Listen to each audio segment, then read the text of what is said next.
من سرق شيئا من شخص والآن لا يجد الشخص ماذا يفعل؟ يعطيني إياه.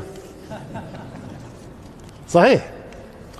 هذا جاني واحد وقال لي أنا بقت فلوس من بيت ومن زمان وكذا والحين تبت وبرجعهم، شلون؟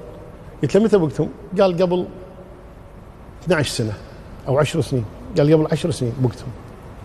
قلت له روح رجعهم له. قال طقني ودي المخفر يبلشني، يقول لأن ذاك الوقت أنا كنت صغير يعني وما عندي بصمات، فيوم شافوا البصمات قال البصماتها مو معروفة فراحت السرقة يعني، والحين كبرت وهذا وبرجعهم له.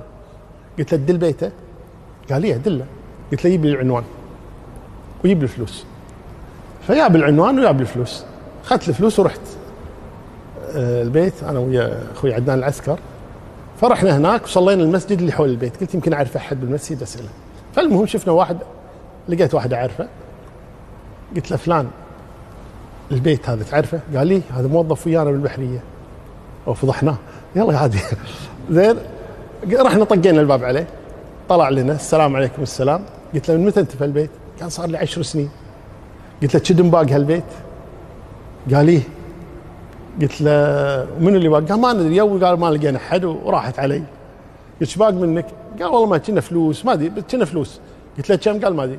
قلت له اللي باقيك ترى ندمان ومتحسر، تبي فلوسك ولا تبي تدعي عليه؟ قال لا والله بفلوسي.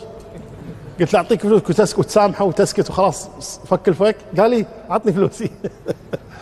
اعطيته اياه ورحنا وخلصنا. فحقوق الناس لا تسقط. كونك سرقت ترجعهم، ترجع الفلوس، تسأل عنه، تروح بيتهم، تدبر نفسك لين توصل له. إذا قدر الله سبحانه وتعالى أنه لا يمكن مات وما عنده عيال ولا عنده أقاء يعني قفلها، مرة تصدق فيهم عنه إن كان مسلما. أما إذا وحتى لو تصدقت فيهم وجاك بعدين ترجعهم له وتحول الصدقة لك إن شاء الله تعالى.